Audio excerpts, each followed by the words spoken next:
విశ్వవ్యాప్తంగా జరిగే ఎన్నో సంఘటనల నుండి ఎంపిక చేసిన కొన్ని ఆసక్తికర సంఘటనల విశ్లేషణాత్మక సమాహారం ఫోర్సైట్స్ టీవీ విశ్వదర్శన్ కార్యక్రమానికి స్వాగతం. ప్రపంచంలో పలు దేశాల్లో పలు ఖండాల్లో ఎన్నో సంఘటనలు జరుగుతూ ఉంటాయి. ఆ సంఘటనల్లో భారతీయులకు ఆసక్తి కలిగించే కొన్ని అంశాలను రోజులాగే ఎంపిక చేసి ఈరోజు కూడా మీకు ఈ విశ్వదర్శన్ కార్యక్రమం ద్వారా అందిస్తున్నాం.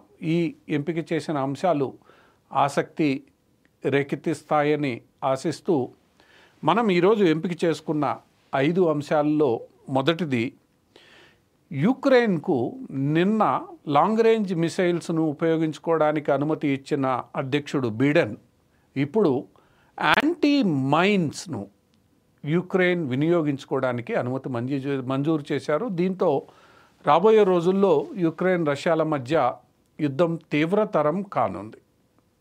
దీని పరిణామాలు ఎలా ఉంటాయి, దీని ప్రభావం ఎలా ఆ యుద్ధం మీద ఉండబోతోంది తెలుసుకుందాం. తదుపరి అంశం, ఇజ్రాయెల్ ప్రధానమంత్రి నెతన్యాహు గాజాలో పర్యటించి గాజాలో భవిష్యత్తులో హమాస్కు ఎటువంటి అవకాశం ఉండదని ఆయన స్పష్టం చేశారు. హమాస్కు భవిష్యత్తులో గాజాను పాలించే అవకాశాన్ని ఇవ్వమని కూడా స్పష్టం చేశారు. మరి దీని తదుపరి కార్యాచరణ ఎలా ఉంటుంది? ఇజ్రాయెల్ ప్రధాని ఈ ప్రకటన చేయడం వల్ల గాజాలో శాంతి నెలకొంటుందా లేదా ఏంటి, పాలస్తీనా సమస్యకు పరిష్కారం వస్తుందా అన్న పలు ప్రశ్నలు తలెత్తుతాయి. వీటన్నిటికీ సమాధానాలు ఏమిటో అర్థం చేసుకునే ప్రయత్నం చేద్దాం. తదుపరి అంశం, ఇప్పటికే అణ్వాయుధాలకు సంబంధించిన పలు అంశాలపై ఇరాన్పై పాశ్చాత్య దేశాలు, international atomic energy agency IAEA నిషేధము ఉంది. పలు శాంక్షన్లు కూడా ఆ దేశంపై ఉన్నాయి. అలాంటి పరిస్థితుల్లో ఇరాన్పై IAEAకు సహకరించడం లేదన్న మిషతో మరోమారు బ్రిటన్, జర్మనీ, అమెరికా దేశాలు, ఫ్రాన్స్తో సహా ఇరాన్పై మరికొన్ని ఆంక్షలు విధించడానికి సిద్ధమవుతున్న వేళ ఈరోజు ఇరాన్ తన న్యూక్లియర్ కార్యక్రమాన్ని కొంత నిలుపుదల చేస్తానని స్వయంగా ప్రకటించింది. ఇరాన్ ఇలా ప్రకటించినా ఆ దేశాలు అంగీకరిస్తాయా లేదా, తదుపరి కార్యాచరణ ఎలా ఉండబోతోంది అన్నది తెలుసుకుందాం. తదుపరి అంశం, నరేంద్ర మోడీ తన 3 దేశాల పర్యటనలో భాగంగా గయానాకు చేరుకున్నారు. గయానాకు 57 సంవత్సరాల తర్వాత వెళ్ళిన మొట్టమొదటి భారత ప్రధాని Narendra Modi.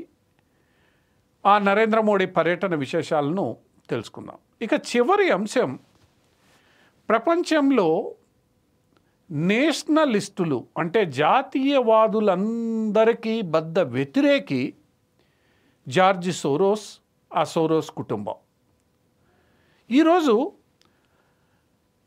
Donald Trump America అధ్యక్షుడైన తర్వాత ఈ సోరోస్ కుటుంబం డొనాల్డ్ ట్రంప్ ఎన్నికలకు సంబంధించి కొన్ని వ్యాఖ్యలు చేస్తే ఆ వ్యాఖ్యలపై స్పందిస్తూ ట్రంప్కు మద్దతు తెలిపిన ఎలాన్ మస్క్ ఆ కుటుంబంలోని వ్యక్తిని నేను కలవాలనుకుంటున్నానని, వాళ్ళు ఇలా ఎందుకు అభిప్రాయపడుతున్నారో తెలుసుకోవాలనుకుంటున్నానని ప్రకటన చేశారు. దీని మీద ఈరోజు ట్విట్టర్ అంటే ఇప్పుడు ప్రస్తుతం ఎక్స్ వేదికగా తీవ్ర స్థాయిలో చర్చ జరుగుతోంది. ఇదంతా ఎందుకు జరుగుతోంది మనం అర్థం చేసుకునే ప్రయత్నం చేద్దాం. ఇవి ఈరోజు మనం ఎంపిక చేసుకున్న 5 అంశాలు. ఈ 5 అంశాలలో ఒకదాని తర్వాత ఒకటి దాని పూర్వాపరాల్లోకి, లోతుల్లోకి వెళ్ళి వాటి గురించి అవగాహన కల్పించుకునే ప్రయత్నం చేద్దాం. మనం ఎంపిక చేసుకున్న మొట్టమొదటి అంశం ఏదైతే ఉందో అది అమెరికాలో పదవి నుండి అతి కొద్ది కాలంలో దిగిపోనున్న రాష్ట్రపతి బిడెన్ ఇటీవలే యుక్రెయిన్కు రష్యాపై లాంగ్ రేంజ్ మిసైల్స్ను ప్రయోగించడానికి అనుమతి మంజూరు చేశారు. ఇలాంటి అనుమతి అమెరికా ఎందుకు ఇస్తుందంటే తను ఎవరికైతే ఆయుధాలు సరఫరా చేస్తుందో ఆ ఆయుధాలను వినియోగించుకునే ముందు అమెరికా నిబంధనలకు అనుగుణంగానే ఆ ఆయుధాలను మనం వినియోగించుకోవాల్సి ఉంటుంది. అందుచేత అమెరికా అందించే ఏ ఆయుధాలనైనా వినియోగించుకోవాలంటే ఆ దేశ అధ్యక్షుడి అనుమతి తప్పనిసరి. కేవలం ఆయుధాలు తెచ్చి పెట్టుకుంటే సరిపోదు. ఇది గతంలో కూడా పాకిస్తాన్ విషయంలోనూ మనం చూసాం. అందుకనే భారతదేశం అమెరికన్ ఆయుధాలని అంతగా అంగీకరించదు, వాటిల్ని కొనుక్కునే ప్రయత్నము చేయదు. ఎందుకంటే వాటిని ఉపయోగించాలంటే ప్రతిసారి అమెరికా అనుమతి తప్పనిసరి. అయితే ఇటీవల కాలం వరకు అమెరికా ఎన్నో ఆయుధాలను యుక్రెయిన్కు అందించింది, కానీ వాటి వినియోగంపై ఆంక్షలు విధించింది. దాని కారణంగా యుక్రెయిన్ రష్యాపై గట్టిగా పోరాడలేని స్థితి ఏర్పడింది. ఎప్పటి నుండో యుక్రెయిన్ అధ్యక్షుడు ఈ అనుమతులు మంజూరు చేయాలని, లేకపోతే రష్యా తమపై దాడులను తీవ్రతరం చేస్తే కాపాడుకోలేని పరిస్థితులు ఉంటాయని ఆయన చెబుతూ వచ్చారు. అటువంటి విజ్ఞాపనను ఇంతవరకు అంగీకరించని అమెరికా ప్రభుత్వం డొనాల్డ్ ట్రంప్ అధ్యక్షుడిగా ఎన్నికైన తర్వాత ట్రంప్ ఈ యుద్ధాన్ని ఎట్టి పరిస్థితుల్లో ఆపు చేస్తానని ప్రకటించిన వేళ ఈరోజు బైడెన్ వరుసగా ఏ అనుమతులైతే గత సంవత్సర కాలంగా ఇవ్వకుండా ఆపారో ఆ అనుమతులన్నింటినీ మంజూరు చేయడం ప్రారంభించారు. నిన్న ఆయన లాంగ్ రేంజ్ మిసైల్స్ను రష్యాపై ప్రయోగించడానికి అనుమతి ఇచ్చారు. దాంతో ఒక్కసారిగా రష్యా తీవ్ర ఆగ్రహాన్ని వ్యక్తం చేసింది. ఏకంగా రష్యా అధ్యక్షుడు పుతిన్ తన న్యూక్లియర్ ఆయుధాలకు సంబంధించిన పాలసీనే మార్చివేశారు. అవసరమైతే న్యూక్లియర్ ఆయుధాలను, అణ్వాయుధాలను ప్రయోగించడానికి రష్యన్ మిలిటరీకి ఆయన అనుమతులు మంజూరు చేశారు.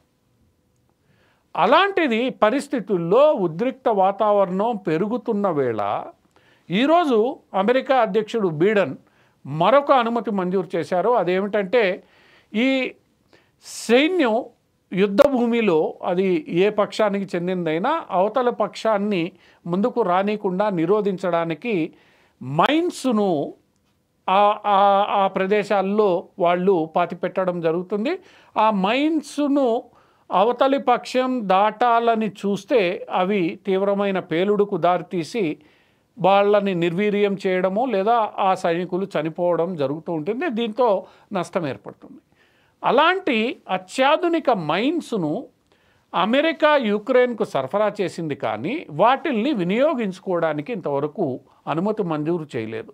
దీంతో రష్యన్ సైన్యం యుక్రెయిన్ వైపు చొచ్చుకొని వస్తుంటే యుక్రెయిన్ సైన్యాలు ఇటువంటి ఆత్మరక్షణకు సంబంధించిన మైన్స్ లేక పలు సందర్భాల్లో ఓటమిని చవిచూస్తున్నాయి. ఈరోజు బైడెన్ ఇటువంటి యాంటీ పర్సనల్ మైన్స్ను వినియోగించుకోవడానికి అనుమతి మంజూరు చేశారు. నార్మల్గా ప్రపంచంలో యాంటీ పర్సనల్ మైన్స్ వినియోగాన్ని పూర్తిగా నిషేధించాలన్న డిమాండ్ ఉంది. ఎందుకంటే యుద్ధం జరిగేటప్పుడు ఈ పర్సనల్ మైన్స్ను సైన్యాలు విపరీతంగా ఆయా ప్రదేశాల్లో భూమిలో పాతిపెట్టడం జరుగుతుంది. యుద్ధం అయిన తర్వాత అవి ఎక్కడున్నాయి ఏమిటి తెలియని పరిస్థితుల్లో అమాయకులు, సామాన్య పౌరులు ప్రధానంగా ప్రాణాలు కోల్పోతూ ఉంటారు. వియత్నాంలో ఇలాంటి యాంటీ పర్సనల్ మైన్స్ కారణంగా వేలాది మంది చనిపోవడమో లేదా గాయపడడమో జరిగింది. అప్పటి నుండి వీటిల్ని ప్రపంచవ్యాప్తంగా నిషేధించాలన్న డిమాండ్లు ఎక్కువగా ఉన్నాయి. అందుచేత వీటి వినియోగంపై ఆయా దేశాలు, ఏ దేశాలైతే వీటిని తయారు చేస్తాయో అవే కొన్ని ప్రత్యేక నిబంధనలను ఏర్పాటు చేసుకున్నాయి. అటువంటి నిబంధనలను త్రోసిరాజని పక్కన పెట్టి ఈరోజు బైడెన్ యుక్రెయిన్కు వాటిల్ని వినియోగించుకోవడానికి స్వేచ్ఛనిచ్చారు. దీంతో ఈరోజు తాను అధ్యక్ష పీఠం నుంచి దిగిపోయే సందర్భంలో యుక్రెయిన్ రష్యాల మధ్య జరుగుతున్న యుద్ధంలో యుక్రెయిన్కి మద్దతు ఇవ్వడానికి తాను ఎంత దూరమైనా వెళ్ళడానికి సిద్ధంగా ఉన్నానని బైడెన్ సంకేతాలు ఇచ్చినట్లయింది. దీంతో రష్యా యుక్రెయిన్ల మధ్య యుద్ధం నానాటికి తీవ్రమయ్యే పరిస్థితి కనిపిస్తోంది. అలాంటి స్థితిలో డొనాల్డ్ ట్రంప్ అధ్యక్షుడు అయినప్పటికీ తర్వాత ఈ యుద్ధాన్ని నిలుపు చేయడం ఎంతో క్లిష్టతరమైన సమస్యగా మారనుంది. ఇంకా బైడెన్కు దగ్గర 2 నెలల పదవీ కాలం ఉంది. ఆ 2 నెలల్లో ఇంకెన్ని ఆయుధాలను బైడెన్ యుక్రెయిన్కు అందజేస్తారో, ఎంత ఈ యుద్ధాన్ని ఆయన తీవ్రతరం చేస్తారో వేచి చూడాల్సిందే. ఇది ఈరోజు మనం ఎంపిక చేసుకున్న మొట్టమొదటి అంశం. ఇక తదుపరి అంశం అది గాజాకు సంబంధించింది. ఇజ్రాయెల్ ప్రధాని నిన్న గాజాలో పర్యటించారు. ఆ పర్యటించిన వేళ అక్కడ సైనిక స్థావరాలను సందర్శించారు. అక్కడ హమాస్పై యుద్ధాన్ని చేస్తున్న సైనికాధికారులతో ఆయన సంభాషించారు.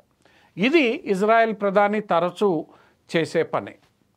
అయితే ఈసారి గాజాను సందర్శించిన వేళ ఇజ్రాయెల్ ప్రధాని ఒక స్పష్టమైన ప్రకటన జారీ చేశారు. భవిష్యత్తులో గాజాలో హమాస్ను అధికారంలోనికి లేదా పరిపాలనా పగ్గాలు చేపట్టడానికి వీలు లేని విధంగా తమ నిర్ణయాలు ఉంటాయని, ఇక మీదట వారిని ఇక్కడ పరిపాలనా పగ్గాలు చేపట్టే దానికి అనుమతి మంజూరు చేయమని స్పష్టం చేశారు. ఇది ఒక రకంగా ఇక మీదట హమాస్కు ప్రజాస్వామ్య పద్ధతిలో అక్కడ పరిపాలన సాగించడానికి వీలు లేని పరిస్థితిని సృష్టిస్తుంది. గతంలోలా తాము పాలస్తీనా ప్రభుత్వంలో భాగమని కూడా హమాస్ చెప్పుకోవడానికి వీలు కాదు. దీంతో ఈరోజు హమాస్కు గాజా మీద పట్టు కోల్పోయే ప్రమాదం ఏర్పడింది. మరి ఈ మొత్తం వ్యవహారంపై పాలస్తీనాకు సంబంధించిన రాజకీయ పార్టీలు, పాలస్తీనాలో ఉన్న తాత్కాలిక ప్రభుత్వం ఎలా స్పందిస్తుంది, హమాస్కు పిఎల్ఓకు ఇప్పుడు ప్రస్తుతం పాలస్తీనాలో ఉన్న తాత్కాలిక ప్రభుత్వానికి మధ్య సంబంధాలు సరిగ్గా లేవు. అందుకనే గాజాలో పాలస్తీనా తాత్కాలిక ప్రభుత్వం యొక్క అధికారాలు ఏవి చెల్లవు, కేవలం హమాస్ అధికారమే అక్కడ చెల్లేది. అటువంటి పరిస్థితుల్లో గాజాను పాలస్తీనా తాత్కాలిక ప్రభుత్వానికి అప్పచెప్తారా, లేదా గాజాను ఇజ్రాయెల్ తన చేతుల్లోనే ఉంచుకుంటుందా అన్నది రాబోయే రోజుల్లో స్పష్టం కానుంది. దీంతోపాటు ఇజ్రాయెల్ ప్రధాని ఇంకొక ప్రకటన చేశారు. ఇప్పటికీ హమాస్ చేతిలో 110 మంది బందీలుగా ఉన్నారనేది అందరికీ తెలిసిన విషయమే. ఈ బందీల ఆచూకీ తెలిపిన వారందరికీ ప్రతి బందీకి $5 మిలియన్ బహుమానంగా ఇస్తానని ఇజ్రాయెల్ ప్రధాని ప్రకటించారు. అంటే 100 మంది బందీల ఆచూకీలో ప్రతి బందీ ఆచూకీ తెలిపిన వారికి $5 మిలియన్ బహుమానాన్ని నెతన్యాహు ప్రకటించారు. మరి ఇంతటి భారీ బహుమానాన్ని కోరుకునే వాళ్ళు లేదా బహుమానాన్ని పొందాలనుకునే వాళ్ళైనా ఈరోజు ఆ బందీల ఆచూకీ తెలిపి ఈ యుద్ధానికి కొంత విరామం ప్రకటిస్తారేమో వేచి చూడాలి. కనీసం ఈ భారీ నజరానా అయినా ఈరోజు ఆ బందీల సమస్యను, ఆ బందీలకు విముక్తి కల్పిస్తుందేమో వేచి చూడాలి. ఇది మనం ఎంపిక చేసుకున్న రెండవ అంశం. ఇక తదుపరి అంశం ఇరాన్కు సంబంధించింది. ఇరాను అణ్వాయుధ కార్యక్రమాన్ని చేపడుతోందని ప్రపంచానికంతా తెలుసు. అలా ఇరాన్ అణ్వాయుధ చేపట్టకుండా గత ట్రంప్ అధ్యక్షుడిగా ఎన్నిక కావడానికి ముందే ఇరాన్పై పాశ్చాత్య దేశాలు ఎన్నో ఆంక్షలు విధించాయి. అలానే ఇరాన్ను అణ్వాయుధాలు అభివృద్ధి చేయకుండా నిరోధించడానికి ఇంటర్నేషనల్ అటామిక్ ఎనర్జీ ఏజెన్సీతో ఒక ప్రత్యేకమైన అవగాహన ఒప్పందాన్ని కూడా కుదుర్చుకునేలా ఈ పాశ్చాత్య దేశాలు ఒత్తిడి చేశాయి. తదనుగుణంగా ఇరాన్ దేశం IAEA పర్యవేక్షణలో మాత్రమే తమ సివిల్ న్యూక్లియర్ ప్రోగ్రామ్ని కొనసాగించడానికి వీలుగా కొన్ని ఒప్పందాలు జరిగాయి. ఆ ఒప్పందాలకు అనుగుణంగా ఇరాన్ ప్రవర్తిస్తూ ఉండాలి. అంటే ఇరాను తన ప్రజల యొక్క అవసరాల కోసం ఈ అణు కార్యక్రమాన్ని చేపట్టవచ్చు, అంటే ఎలక్ట్రిసిటీ కోసమో ఇంకా దేనికైనా కానీ. అంతేకాని అణ్వాయుధాలను చేయడానికి మాత్రం ఈ కార్యక్రమాన్ని కొనసాగించకూడదు. అది చేస్తోందా లేదా తనిఖీ చేయడానికి IAEAకు అనుమతులు మంజూరయ్యాయి. అయితే గత ట్రంప్ హయాంలో ఈ ఒప్పందాన్ని ట్రంప్ రద్దు చేసేశాడు. ఇలాంటి సివిల్ న్యూక్లియర్ కార్యక్రమానికి కూడా ఇరాన్లో చేపట్టడానికి అంగీకరించనని స్పష్టం చేశాడు. దాంతో ఇరాన్కు పలు ఇబ్బందులు తలెత్తాయి. ఆ తర్వాత ట్రంప్ దిగిపోయిన వేళ బైడెన్ అమెరికా అధ్యక్షుడైన తర్వాత దీనిపై బైడెన్ కొంత సాఫ్ట్ అంటే మెత్తటి వైఖరి ఆయన అవలంబించారు. ఇరాన్ కూడా నెమ్మదిగా దాని మీద చర్చలు ప్రారంభించింది. కొంత ఉపశమనం కూడా ఇరాన్కు లభించింది. అయితే ఇరాన్ ఈ ఉపశమనాన్ని వినియోగించుకొని అణ్వాయుధ కార్యక్రమం వైపు మల్లుతోందని, అందుకు సంబంధించిన సమాచారాన్ని IAEAకు ఇవ్వడం లేదన్న విమర్శలు, ఆరోపణలు ఈ మధ్యకాలంలో ఎక్కువయ్యాయి. అలాంటి ఆరోపణలు ఎక్కువైన వేళ IAEAలో సభ్య దేశాలైన పాశ్చాత్య దేశాలు, ముఖ్యంగా ఫ్రాన్స్, జర్మనీ, ఇంగ్లాండ్, యుఎస్లు ఇరాన్పై మరోమారు ఈ కార్యక్రమానికి సంబంధించిన ఒప్పందంపై నిషేధానికి సిద్ధమయ్యారు. అలాంటి పరిస్థితుల్లో ఒకవైపు ఈ నిషేధపు తీర్మానం తయారైన వేళ, మరోవైపు డొనాల్డ్ ట్రంప్ తిరిగి అధ్యక్షుడిగా ఎన్నికవుతున్న సందర్భంలో తమ దేశ ఆర్థిక స్థితిని దృష్టిలో ఉంచుకొని ఈరోజు ఇరాన్ కొంత వెనక్కి తగ్గడానికి సిద్ధపడి తాము అణ్వాయుధ కార్యక్రమాన్ని పూర్తిగా విడిచిపెడతామని, అవసరమైతే IAEAకు పూర్తి తనిఖీ అధికారాలు ఇస్తామని, అందుచేత ఈ పాశ్చాత్య దేశాలు తమపై తదుపరి శాంక్షన్లను విరమించుకోవాలని విజ్ఞప్తి చేసింది. మరి ఈ మొత్తం వ్యవహారం ఎలాంటి మలుపులు తిరుగుతుంది? ఇరాన్ విజ్ఞప్తిని ఈ పాశ్చాత్య దేశాలు అంగీకరిస్తాయా లేదా ఇరాన్ను నమ్ముతాయా?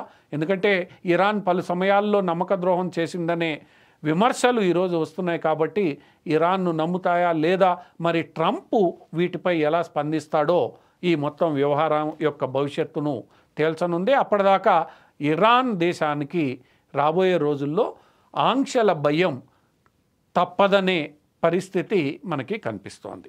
ఇది మనం ఎంచుకున్న మూడవ అంశం. ఇక తదుపరి అంశం ప్రధానమంత్రి నరేంద్ర మోడీకి సంబంధించిన విదేశీ పర్యటన. ప్రధానమంత్రి నరేంద్ర మోడీ G20 శిఖరాగ్ర సమావేశాల్లో పాల్గొనడానికి వెళుతూ ముందుగా నైజీరియాలో పర్యటించారు. ఆ తర్వాత బ్రెజిల్లో జరిగే G20 శిఖరాగ్ర సమావేశంలో పాల్గొన్నారు. ఆ పాల్గొన్న తర్వాత ప్రధాని గయానాకు చేరుకున్నారు. గయానాను సందర్శించిన, అంటే గత 57 సంవత్సరాలలో గయానాను సందర్శించిన మొట్టమొదటి ప్రధానిగా నరేంద్ర మోడీ ఖ్యాతి గడించారు. ఈ పర్యటన సందర్భంగా నరేంద్ర మోడీపై గయానాతో పాటు ఆ గయానాకు దగ్గరగా ఉన్న మరొక దేశం, ఈ రెండు దేశాలు ఆయనకు తమ దేశ అత్యున్నత పురస్కారాలను ప్రకటించాయి. గయానాతో పాటు మరొక దేశం ఏదైతే బార్బడోస్ ఉందో, ఆ బార్బడోస్ రెండు ఆయనకు తమ దేశపు అత్యున్నత పురస్కారాలను అందజేశాయి. అంతేకాకుండా గయానాలో ప్రధానమంత్రి నరేంద్ర మోడీని రిసీవ్ చేసుకోవడానికి గయానా అధ్యక్షుడు ప్రధానమంత్రితో పాటు మొత్తం క్యాబినెట్ ఎయిర్పోర్టుకు తరలి వచ్చింది. ఎయిర్పోర్ట్లో గయానా దేశపు అధ్యక్షుడు, ప్రధానమంత్రి, క్యాబినెట్ స్వయంగా నరేంద్ర మోడీని రిసీవ్ చేసుకోవడం అంటే భారతదేశ ప్రధానికి ఆ దేశం ఇచ్చిన గౌరవం మనకు స్పష్టంగా తెలియజేస్తోంది. ఎయిర్పోర్ట్ నుండి హోటల్కు చేరుకున్న నరేంద్ర మోడీకి ఈ గయానా అధ్యక్షుడు, ప్రధానమంత్రి, మంత్రులతో పాటు కరేబియన్ దేశాల్లో మరో 2 దేశాలైన గ్రెనడా, బార్బడోస్లకు చెందిన ప్రధానమంత్రులు కూడా హోటల్లో ఆయనకి స్వాగతం పలకడానికి వేచి ఉన్నారు.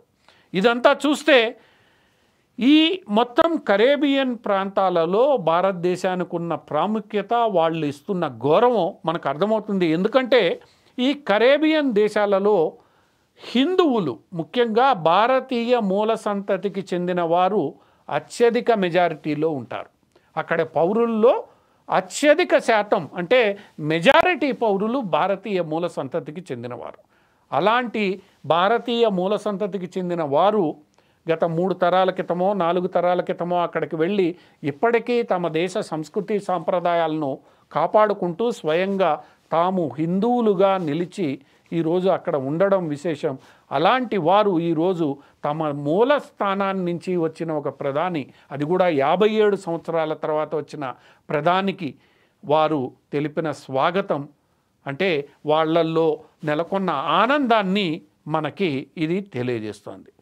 ఇలాంటి పరిస్థితుల్లో ప్రధానికి వీళ్ళు ఇచ్చిన స్వాగతం, దాని పట్ల నరేంద్ర మోడీ ఎంతో సంతోషాన్ని వ్యక్తం చేశాడు. భవిష్యత్తులో ఇంధనానికి సంబంధించి, సాంకేతిక పరిజ్ఞానానికి సంబంధించి, సంస్కృతి సాంప్రదాయాల పరిరక్షణకు సంబంధించిన పలు కీలకమైన అంశాలతో కరేబియన్ దేశాలతో కలిసి పనిచేయడానికి భారత్ సిద్ధంగా ఉందని ప్రకటించాడు. వాళ్లతో ఒప్పందాలు కూడా భారతదేశం చేసుకోబోతోంది. ఇక రెండవ ప్రధాన అంశం, ఈ కరేబియన్ దేశాల్లో సుమారు ఒక 20 కరేబియన్ దేశాలు ఉంటాయి. వెస్ట్ ఇండీస్ అని పిలువబడే ఈ దేశాలు, ఇవన్నీ ఉత్తర అమెరికా, దక్షిణ అమెరికా మధ్యలో ఉండే పలు ద్వీపాలకు సంబంధించినవి. ఆ ద్వీపాలతో పాటు ఈ సురినామ్, గయానా లాంటి కొన్ని దక్షిణ అమెరికా దేశాలు, వీటన్నిటిని కరేబియన్ దేశాలుగా పిలుస్తారు. ఈ కరేబియన్ దేశాల్లో జనాభా ఎక్కువగా భారతదేశం నుండి, శ్రీలంక లాంటి తదితర ప్రదేశాల నుండి గత 3-4 తరాల క్రితం బ్రిటిషర్లు తీసుకుని వెళ్ళగా స్థిర నివాసం ఏర్పరచుకున్న వాళ్ళు ఉంటారు అక్కడ. వాళ్ళకి దక్షిణాసియాతో ఎంతో సంబంధ బాంధవ్యాలు ఉంటాయి. వాళ్ళు దీనిని తమ మాతృదేశంగా భావిస్తూ ఉంటారు. అలాంటి ఈ కరేబియన్ దేశాల కూటమి తమ మధ్యలో వాణిజ్య ఆర్థికపరమైన సంబంధాల మెరుగుదల కోసం కారికామ్ అన్న పేరుతో ఒక సమూహంగా ఏర్పడ్డాయి. ఈరోజు ఆ కారికామ్ దేశాల అధినేతలతో ప్రధానమంత్రి స్వయంగా సమావేశం కానున్నారు. అంటే సుమారు 20-25 మంది దేశాధినేతలతో ఈ సమావేశం జరగనుంది. ఇది ఈరోజు ప్రధాని పర్యటనలో ఒక కీలక అంశం. ఆయా దేశాలు భారతదేశానికి ఇచ్చే గౌరవం కూడా అని మనకి అర్థమవుతోంది. ఏది ఏమైనప్పటికీ ఈ 57 సంవత్సరాల తర్వాత ఒక భారత ప్రధాని అక్కడికి వెళ్ళడం అనేది ఒక ఆరోగ్యకరమైన సంబంధానికి ముందడుగుగా మనం భావించాలి. ఆ దిశగానే ఈ దేశాల భారతదేశం మధ్య సంబంధాలు జరుగుతాయనే మనం ఆశిద్దాం. ఇక చిట్ట చివరి అంశం, ప్రపంచంలో జాతీయవాదులు ఒక భూతంగా పేర్కొనబడే వ్యక్తి జార్జి సోరోస్. అది భారతదేశంలో భారతీయ జనతా పార్టీ, ఆర్ఎస్ఎస్ కానీ, లేదా ఇప్పుడు అమెరికాలో రిపబ్లికన్లు డొనాల్డ్ ట్రంప్ కానీ, లేదా ఇంగ్లాండ్లో కన్జర్వేటివ్లు కానీ, లేదా జర్మనీ, ఫ్రాన్సుల్లో రైట్ వింగ్ గ్రీన్ పార్టీలు కానీ, వీళ్ళందరూ తమకు బద్ధ శత్రువుగా పేర్కొనబడే వ్యక్తి జార్జి సారోస్. ఎందుకు వీళ్ళందరికీ జార్జి సారోస్ బద్ధ శత్రువు అంటే, జార్జి సారోస్ డెమోక్రటిక్ అంటే ప్రజాస్వామ్య స్వేచ్ఛాయుత అంటే డెమోక్రటిక్, లిబరల్, సోషలిస్ట్ విధానాలను ప్రపంచవ్యాప్తంగా వ్యాప్తి చెందించాలని ఆయన ఎన్నో రకాలుగా ప్రయత్నాలు చేస్తుంటాడు. కొన్ని వేల బిలియన్ డాలర్ల ఆస్తికి అధిపతి ఆయన తన ఆస్తిలో ఎక్కువ భాగం ప్రపంచవ్యాప్తంగా లిబరల్, డెమోక్రటిక్, ప్రోగ్రెసివ్ విధానాలను వ్యాప్తి చెందించడంలో వినియోగిస్తుంటాడు. అందుకే ఈయన అంటే ఈ జాతీయవాద భావనలు కలిగిన ప్రతి ఒక్కళ్ళకి ఆయనంటే కోపం, ఆయన్ని బద్ధశత్రువుగా భావిస్తారు. అలాంటి వ్యక్తి యొక్క కొడుకు ఎవరైతే ఆయన వారసత్వాన్ని కొనసాగిస్తున్నాడో ఇప్పుడు, అలెక్స్ సోరోస్, ఒక ట్వీటు డొనాల్డ్ ట్రంప్ విజయం మీద ఈరోజు చేశారు. ఆ ట్వీట్లో అలెక్స్ సోరోస్ పేర్కొన్న అంశం ఏమిటంటే, డొనాల్డ్ ట్రంప్ అత్యంత భారీ స్థాయిలో విజయాన్ని సాధించారని ప్రపంచవ్యాప్తంగా మీడియాలు పేర్కొంటున్నాయి. అది పూర్తిగా తప్పు. ఈ డొనాల్డ్ ట్రంప్కు, కమలా హ్యారిస్కు మధ్య కేవలం 1.7% ఓట్లు మాత్రమే తేడాగా ఉన్నాయి. కమలా హ్యారిస్కు 48.26% వస్తే డొనాల్డ్ ట్రంప్కు 49.94% వచ్చింది. అంటే కేవలం 1.7% మెజారిటీతో గెలిచిన ట్రంప్ విజయాన్ని ఈరోజు ప్రపంచవ్యాప్తంగా అదేదో అత్యంత బలీయమైన విజయంగా పేర్కొనడం సమంజసం కాదని, అందుకే ఈ లిబరల్, ప్రోగ్రెసివ్, డెమోక్రటిక్ వాదులు ఎవరైతే ఈరోజు ఓటమి చెందారనే నిరాశతో ఉన్నారో ఆ నిరాశ కూడదని అలెక్స్ సోరోస్ ఈ ట్విట్టర్ అంటే ఎక్స్ ప్లాట్ఫామ్, ఎక్స్ వేదికగా ఒక ట్వీట్ చేశారు. దీంతో ఒక్కసారిగా ప్రపంచవ్యాప్తంగా ఈ మొత్తం వ్యవహారం మీద చర్చ మొదలైంది. అంటే డొనాల్డ్ ట్రంప్ ఏదో భారీ విజయాన్ని సాధించారు, అమెరికా ప్రజల మద్దతును ఆయన కూడగట్టేసుకున్నారన్న వార్తలు అబద్ధాలనే రీతిలో అలెక్స్ సోరోస్ ట్వీట్ చేయడం అందరికీ రుచించలేదు. అది అందరికీ రుచించలేదు. ముఖ్యంగా డొనాల్డ్ ట్రంప్కు ఎంతో మద్దతు ప్రకటించిన ఇంకొక బిలియనీర్ ఎవరైతే ఉన్నారో ఆయన ఎలాన్ మస్క్కు కూడా ఇది రుచించలేదు. దాంతో ఎలాన్ మస్క్ వెంటనే దాని మీద ప్రతిస్పందిస్తూ డొనాల్డ్ ట్రంప్ విజయం అతి భారీ విజయం కాదని అలెక్స్ సోరెస్ ఎందుకు అనుకుంటున్నారు, దానికి గల కారణాలు ఏమిటో తాను తెలుసుకోవాలనుకుంటున్నానని, అవసరమైతే అలెక్స్ సోరెస్తో తాను సమావేశం కావడానికి సిద్ధమని, అందుకు తగిన విధంగా అలెక్స్ సోరెస్ తనకు సమయం ఇవ్వాలని ఆయన ప్రకటించారు. ఈ ప్రకటన ఈ ఎలాన్ మస్క్ తన ట్విట్టర్ ప్లాట్ఫామ్పై చేయగానే, ఎక్స్ ప్లాట్ఫామ్పై వేదికపై చేయగానే ప్రపంచవ్యాప్తంగా ఉన్న జాతీయవాదులు ఎలాన్ మస్క్ను హెచ్చరించడం ప్రారంభించారు. ఆయన ఒక పెద్ద భూతం, ఆ భూతం నిన్ను కూడా మింగివేస్తుంది, జాగ్రత్త, నువ్వు ఆయనతో చర్చకు కూడా వెళ్ళడానికి వీల్లేదు, జాగ్రత్తగా ఉండు, నిన్ను కూడా వాళ్ళు మింగివేస్తారు అన్న హెచ్చరికలు ప్రపంచవ్యాప్తంగా ఉన్న జాతీయవాదుల నుండి ఎలాన్ మస్క్కు ఈరోజు వేలాది సంఖ్యలో రావడం ఈరోజు ఒక పెద్ద చర్చకు దారితీసింది. ఎందుకంటే ఈ జార్జ్ సోరోస్ ఎన్నో ప్రభుత్వాలు, ఈవెన్ బంగ్లాదేశ్లో మహమ్మద్ యూనస్కు గట్టిగా మద్దతు నిలబడి ఆయన ప్రధాని కావడానికి వీలు కల్పించిన వ్యక్తి జార్జ్ సోరోస్. మహమ్మద్ యూనస్ ప్రధాని అయిన తర్వాత ఆయనను కలిసిన వ్యక్తి అలెక్స్ సోరోస్. అందుచేత ఎక్కడైతే ఈ జాతీయవాదులు బలంగా ఉన్నారో వాళ్ళకి వ్యతిరేకంగా ఈ సోరోస్ కుటుంబం ఎంతకైనా వెళ్తుంది అనేది అందరికీ తెలిసిన విషయమే. అలాంటి వ్యక్తి కుటుంబం నుంచి వచ్చిన ట్వీట్పై స్పందిస్తూ ఎలాన్ మస్క్ తాను అతన్ని కలవాలని నిర్ణయించుకోవడం, ఇద్దరూ ప్రపంచంలో అత్యధిక ధనవంతులు కావడం, ఈ ధనవంతుల భేటీ జరగాలని స్వయంగా ఒక ధనవంతుడు కోరుకోవడం అనేది ఈరోజు చర్చనీయాంశంగా మారింది. ఇది భవిష్యత్తులో ఈ లిబరల్, ప్రోగ్రెసివ్, డెమోక్రటిక్ శక్తుల మధ్య నేషన్ ఫస్ట్ అనబడే నేషనలిస్టిక్ భావజాలం ఉన్న వ్యక్తుల మధ్య ఎలాంటి చర్చకు దారితీస్తుంది, ఎలాంటి పరిణామాలకు దారితీస్తుందో వేచి చూడాల్సిందే. ఏది ఏమైనప్పటికీ ఈరోజు అమెరికాలో, ఎందుకంటే గతంలో ఇటువంటి విషయాలను బహిరంగంగా ఏ రోజు అమెరికాలో చర్చించలేదు, బయట దేశాలు ఈ రెండు భావనల మధ్య నలిగిపోయాయి. కానీ ఇప్పుడు అమెరికాలోనే ఈరోజు ముఖాముఖి చర్చ ఈరోజు ఈ రెండు సిద్ధాంతాల మధ్య ప్రారంభం కానుంది.